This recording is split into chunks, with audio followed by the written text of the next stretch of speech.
I think a lot of people are intimidated by the body keeps the score, and to be honest, I was too. It's pretty long, it has a lot of triggering examples of real-life trauma, but it's also a great book for understanding how trauma affects the brain and body, and that's probably why it's been on the New York Times bestseller list for like 5 years. It's also probably because trauma affects all of us, and the author, Dr. Bessel van der Kolk, has written The Modern User's Guide to Understanding Trauma. There's so much to talk about with trauma and PTSD, and the book is over 350 pages long. So I'm going to summarize the essentials without the triggering bits, and you can download the free PDF summary linked in the description. Okay, so I'm excited to tell you what Dr. van der Kolk has learned about trauma treatments that are surprisingly effective. But first, let's talk about the broad impacts that trauma has on the brain, the body, and relationships. And to do that, we've got to start with a basic question. How would you define trauma? Now, most of us think of it as an event that is deeply disturbing, but really, trauma is about how different people might respond to the same event with either an adaptive response or a traumatic response that gets the brain and body stuck reliving the trauma. And that's one of the defining parts of trauma, that it continues to affect a person in damaging ways. Van der Kolk says, trauma is not just an event that took place sometime in the past, it's also the imprint left by that experience on mind, brain, and body. This imprint has ongoing consequences for how the human organism manages to survive in the present.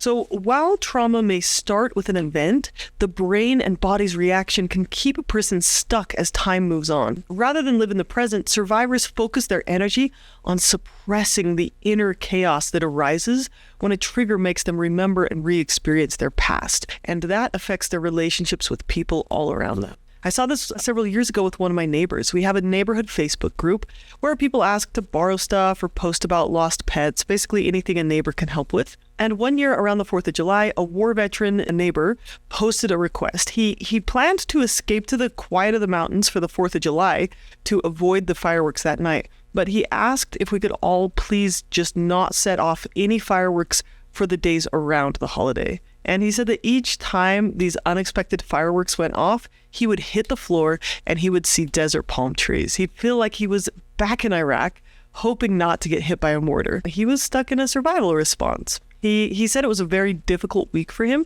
and I truly feel for him. But can you also see how his trauma had him stuck? He was asking his family to miss the holiday and asking our entire neighborhood to cut our celebrations to accommodate his trauma. Now, I get where he's coming from. I'm not judging. I'm just saying this was impacting him. Trauma is not just a mental or emotional problem. It affects the whole person. So let's look at 3 places that trauma lives on in its survivors. Trauma in the brain, trauma in the body, and trauma in relationships.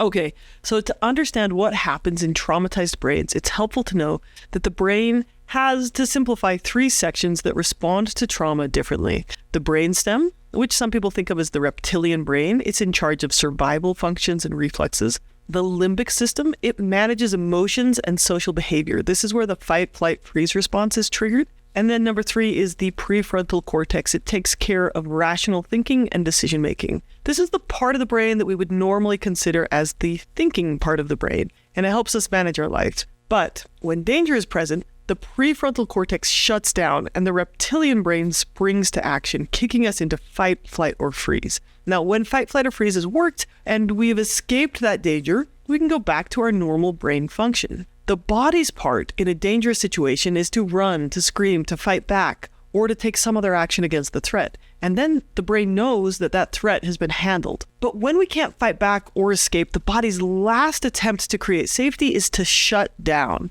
And this can happen in a war zone, a car accident, or assault when running away isn't possible. As van der Kolk says, immobilization is at the root of most traumas. Being unable to do anything about what is happening is what makes the event traumatic. With the freeze and the shutdown response, the parasympathetic nervous system takes over, which causes a slower heart rate, shallow breathing, a loss of muscle tone. You might feel numb, detached, or some people faint. More frequently, people dissociate and they find themselves separating from their feelings or watching the abuse as an event or an observer, like it's happening to someone else. So as part of the shutdown response to trauma, some people experience depersonalization, which is when a person loses their sense of self. They feel like they are separated from their body. Researchers in the Netherlands scanned the brains of trauma survivors and saw that fear centers in the brain simply shut down when they recall their traumatic event. Now, shutdown is one of the ways the brain protects itself, but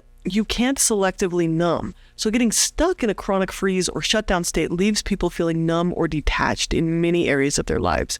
This might look like burnout at work or disconnected relationships or just a general loss of joy in life. Being able to take action, whether during the event or after the trauma as part of your healing process, can help victims restore their sense of wholeness. Okay, so that's how that fight, flight, freeze response can get stuck. Sometimes people get stuck in shutdown response. Sometimes people get stuck in that fight or flight response. They maybe are really angry or really scared all the time. And that's the nervous system reaction to trauma. So that's one of the ways trauma gets stored in the nervous system, which includes the brain. Okay, trauma also impacts the victim's ability to store and retrieve memories. Some memories get stuck as vibrant and as real as the day they happen, and other memories can be repressed for years or decades. And memory loss is a really common symptom of trauma. When trauma is unresolved, after the event is over, the lower brain doesn't know that it can stop telling the body to escape a threat that is now gone.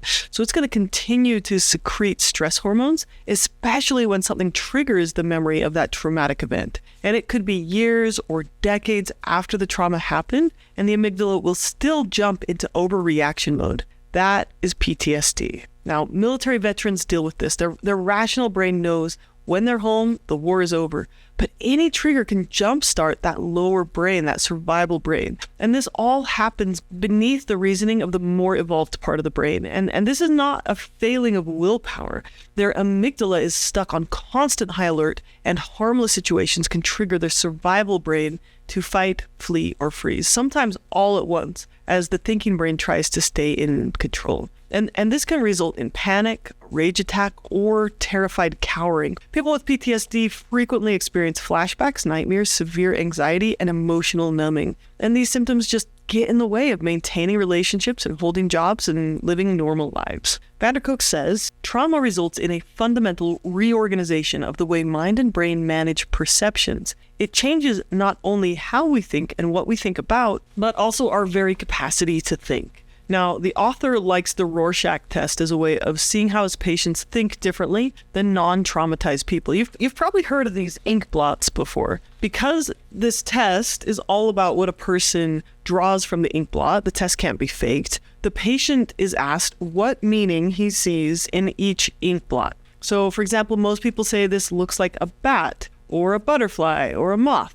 But a traumatized person might see something that is broken or ruined or some sort of aggressive act. Or they might not be able to imagine anything at all. Van der Kolk says that traumatized people have a tendency to superimpose their trauma on everything around them. So an innocuous comment might feel like an attack, or an article of clothing might elicit intense shame, or the smell of food might trigger an intense fear response. Louis Zamperini from the book Unbroken describes how a waiter once brought him white rice and he flew into a rage because it triggered memories of his time in a Japanese prisoner of war camp. So PTSD disintegrates your sense of safety.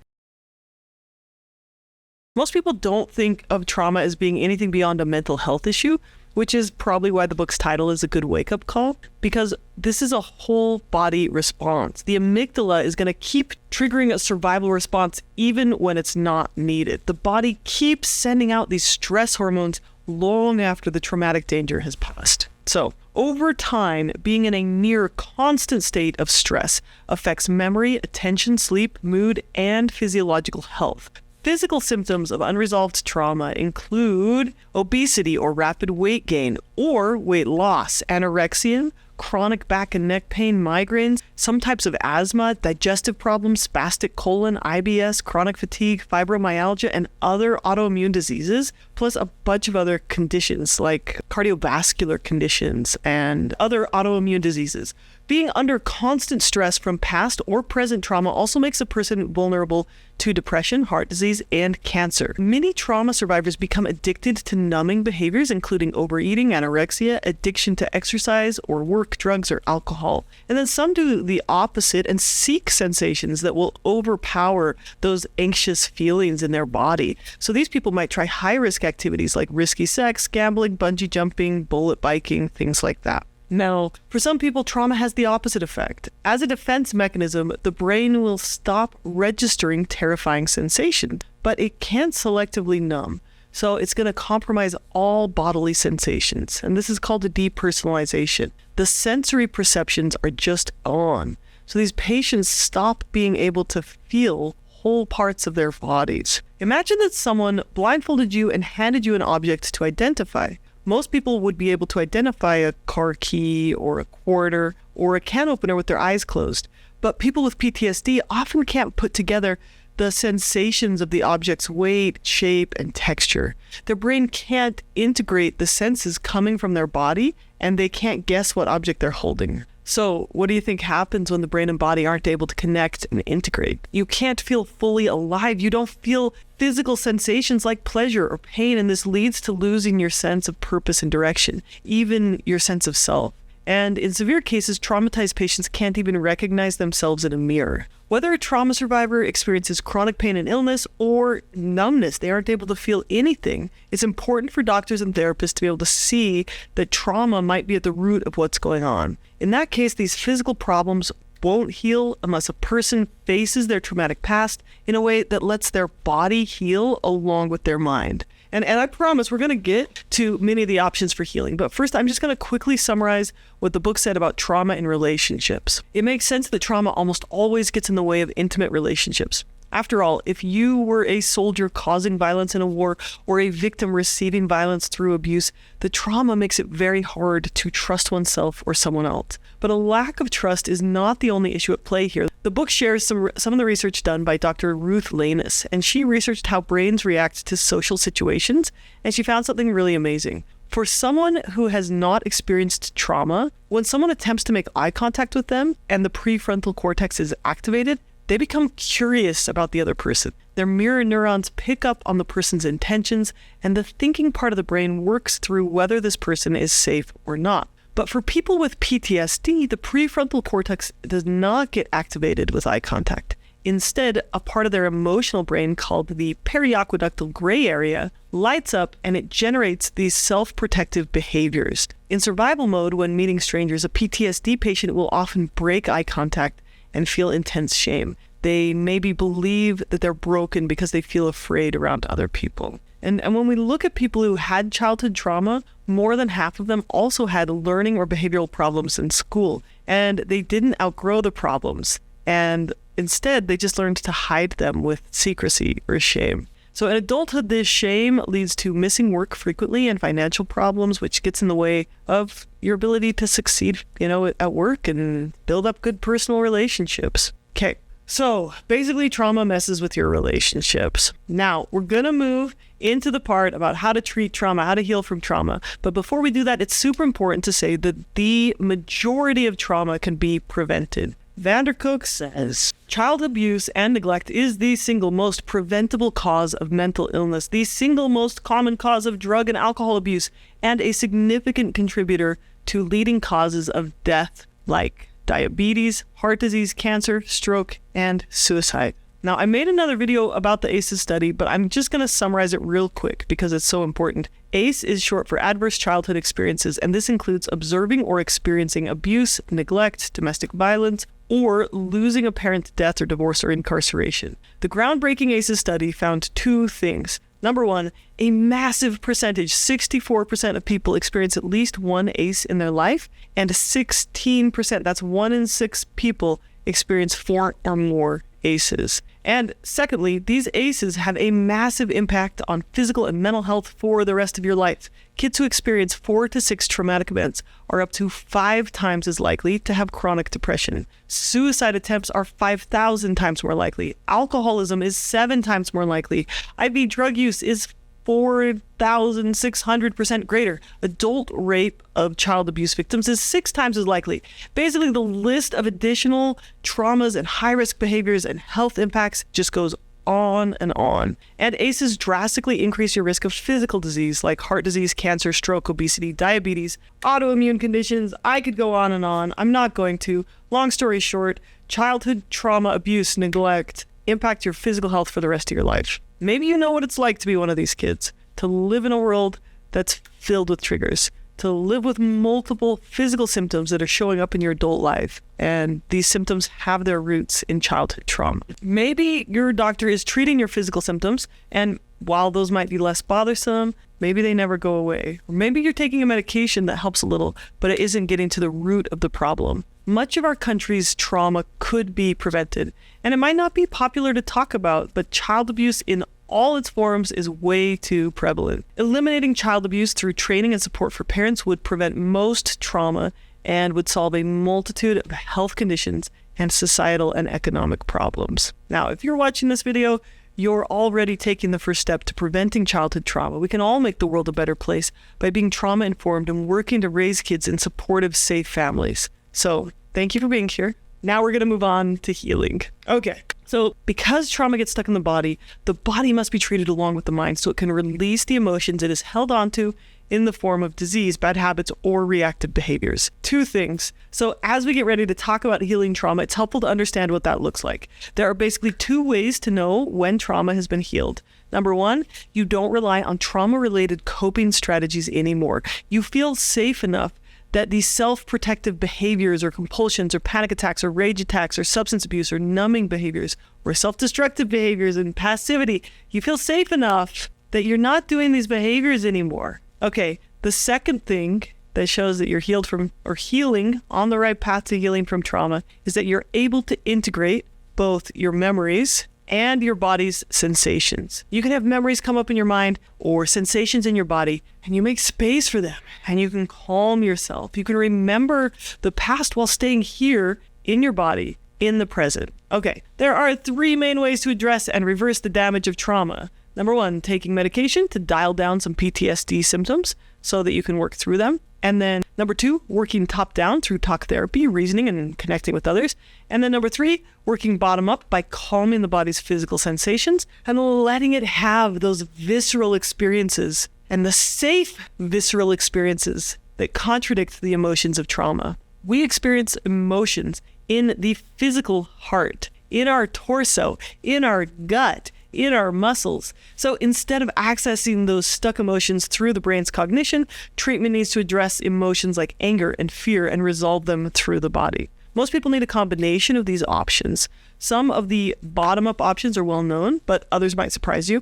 And it's worth noting that van der Kolk doesn't have a favorite treatment method. He practices all of the treatments discussed in this book, depending on the specifics of the trauma and the person processing it. I like to think of it as like a tool belt. You don't want just one tool. You want to have a lot of types of tools that can manage a lot of different situations. Okay, so let's talk about medications. Medication can be a powerful tool to help patients stay calm enough to revisit their traumatic experiences so that the rational brain can integrate them. Some medications like SSRI, ketamine, and psychedelics might even help the brain improve neuroplasticity. This is the ability to adapt and learn and grow. It's important to acknowledge that medication doesn't heal the trauma.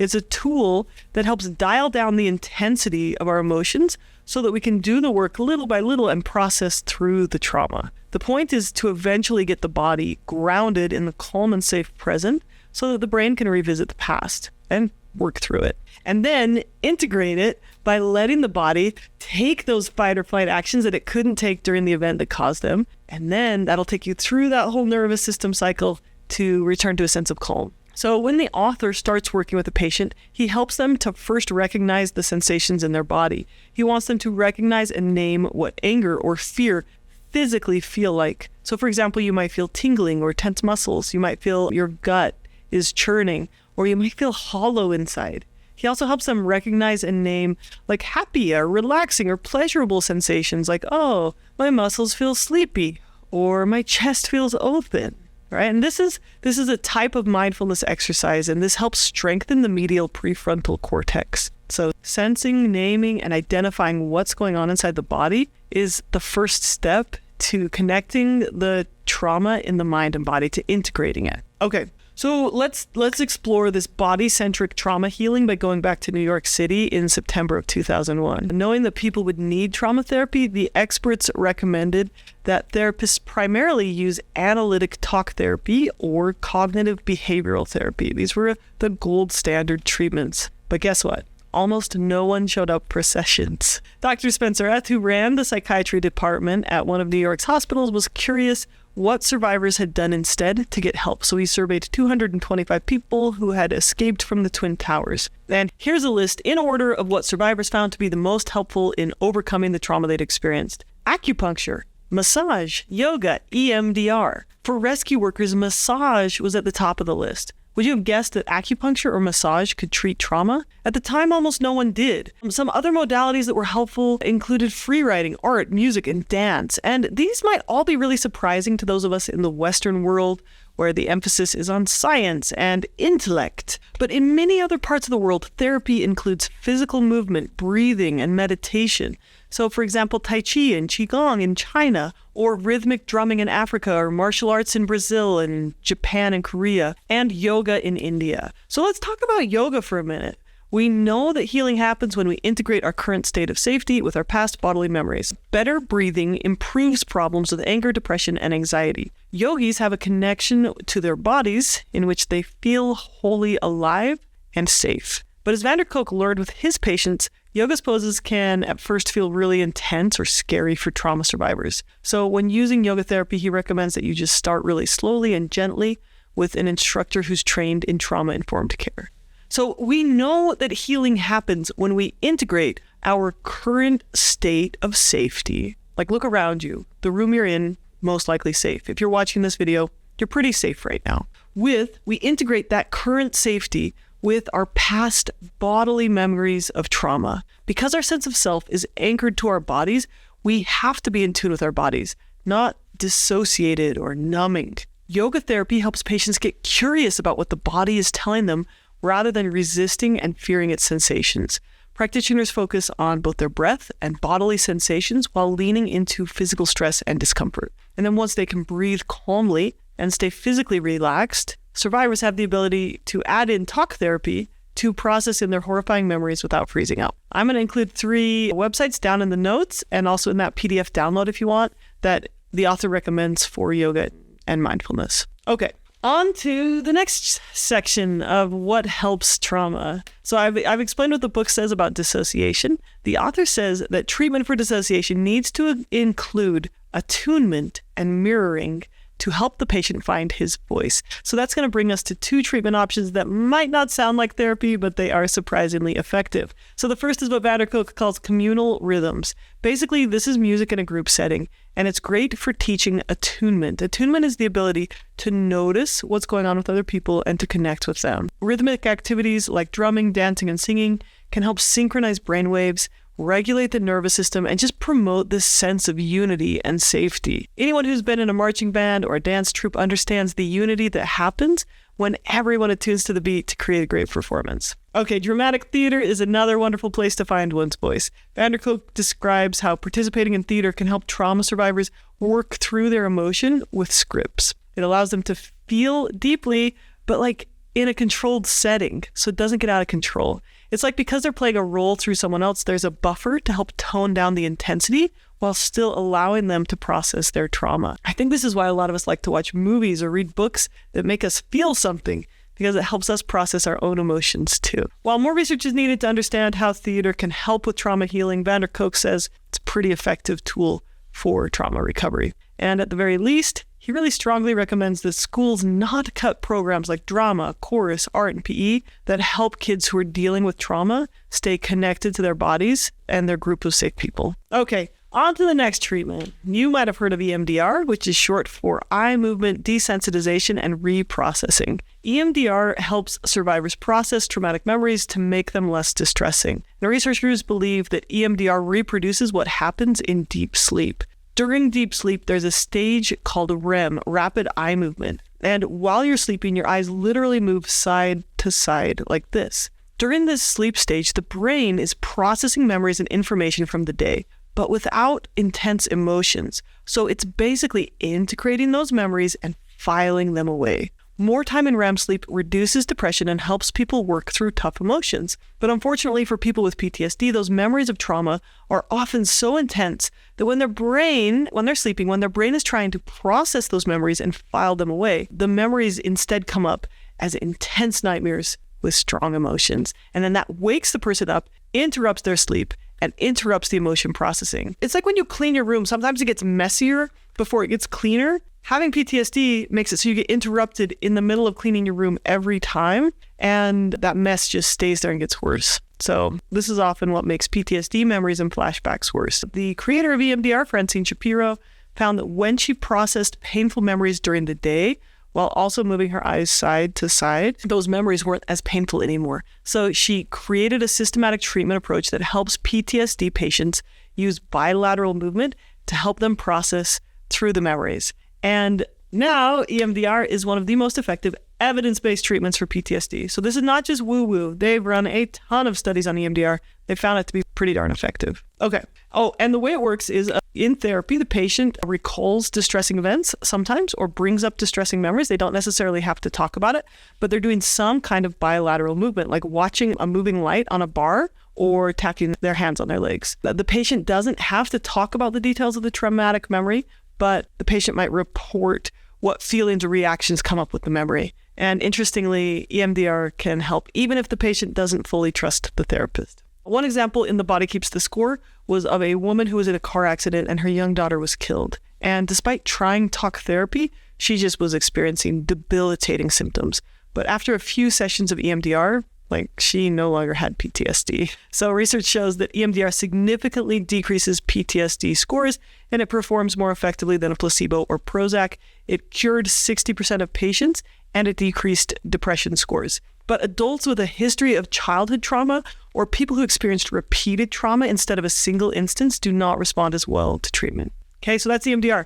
Let's talk about neurofeedback. It's another therapy that needs better research to know how to apply it, but its use for treating trauma is pretty promising. In a neurofeedback session, a patient wears a cap or another device with electrodes, and those electrodes measure your brain waves. And then it works with the computer so that you can get a little bit of feedback, which is like a little dopamine reward. So when your brain waves are calmer or healthier, like something good happens on the screen, whether that's one of the ones I used, it was like an arrow shot into the target when you were there, like you were aiming an arrow. Other times it gives you other types of feedback, like good job, you're doing it, you're there, you're in this brainwave pattern. And so basically what this does is it trains the brain to relax and get good at making the healthier brainwave pattern. For patients with PTSD, their brain repeatedly fires circuits that keep them stuck in fear, shame, and rage. But if the patient's brain can be trained to relax, they're mentally more resilient and they can work on integrating all the ways that trauma is recorded. The book shares the story of a woman named Lisa,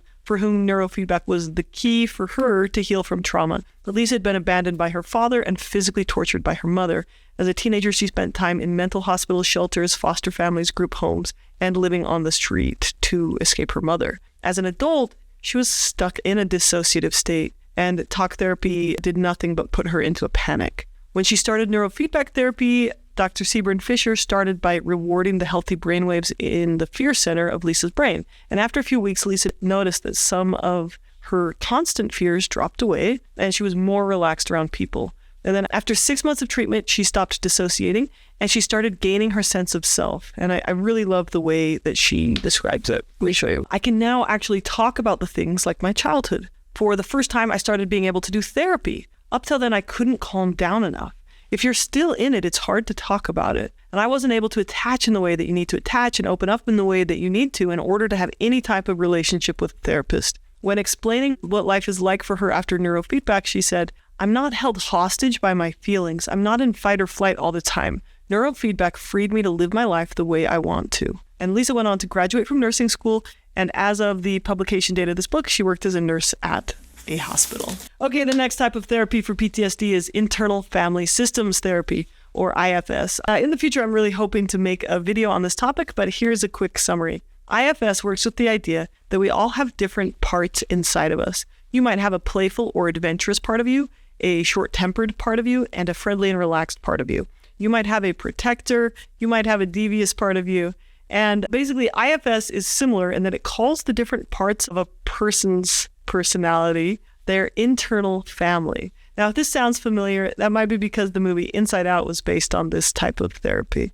So for trauma survivors, their internal family parts all work to hide or to manage the part that is hurt by trauma. In IFS therapy, the mindful self learns to take charge. The mindful self is the calm, undamaged essence who can lead the other parts to healing by taking care of them. And the other parts can come to trust that the self will handle things well. And this creates self-compassion within the person. So the way the book puts it, the self is like an orchestra conductor who helps all the parts to function harmoniously as a symphony rather than a cacophony. And there's plenty of research showing that IFS is an effective treatment for PTSD. Okay, here's another thing I think is really important. When it comes to trauma treatment, people need to actively participate in their healing and not just be a passive patient accepting medicine.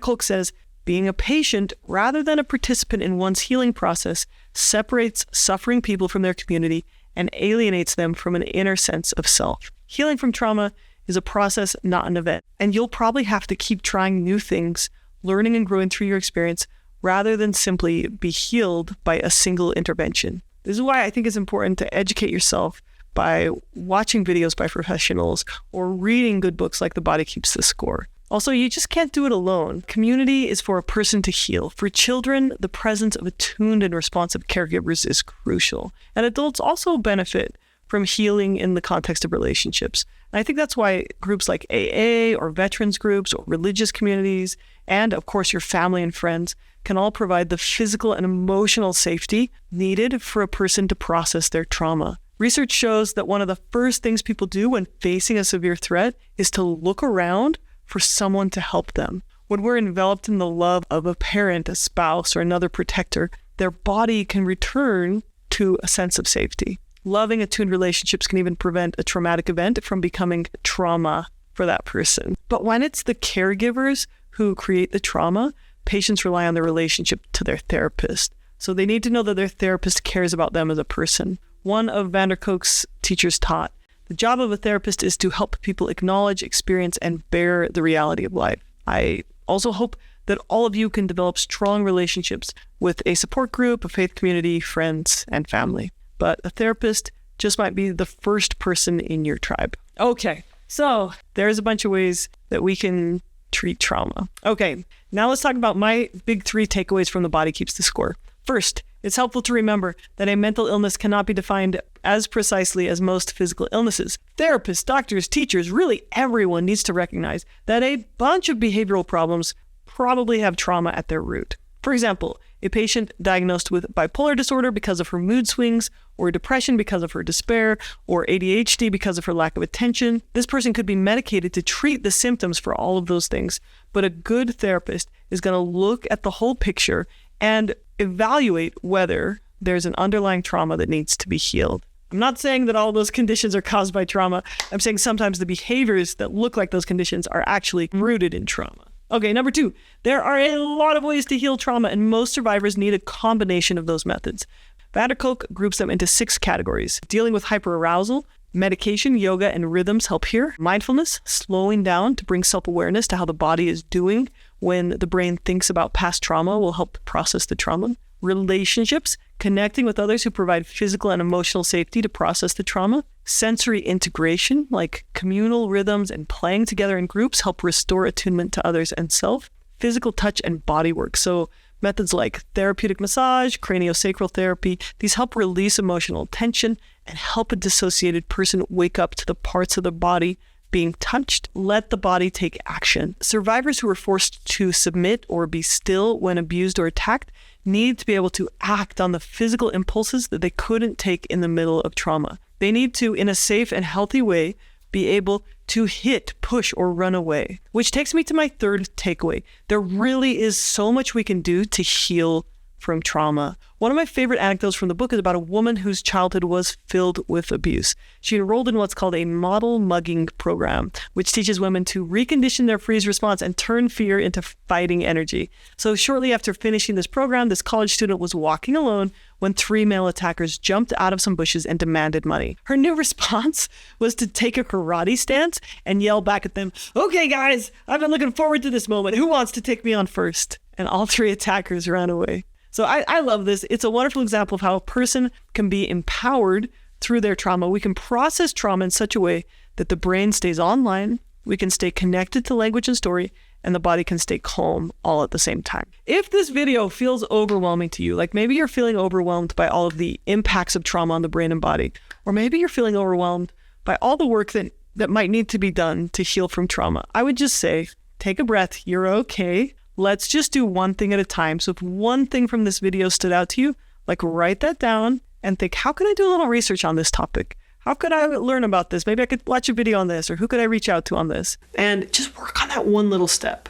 okay? And I really believe if we do tiny steps one at a time, little by little, we'll get a little more energy, we'll get a little healthier, we'll get feeling a little more secure in our own bodies, and that's gonna give us more energy to take step number 2. Okay, I really believe trauma can be treated effectively. Okay, so what did you think of this book? I really liked it. When it was published back in 2014, van der Kolk said that we are on the verge of becoming a trauma-conscious society. And I think this book has contributed to our society talking about what was once taboo and ignored. And I think that's a really good thing. I still wouldn't recommend this book to everyone because there are a lot of triggering stories, but I would recommend it to school teachers and other caregivers, or those who have friends or loved ones who are dealing with PTSD. You'll come away with a good understanding of how deeply trauma affects the whole person. And if you do know a trauma survivor who could benefit from therapy, maybe consider sharing this video with them so that they can see that there are a lot of options for healing trauma.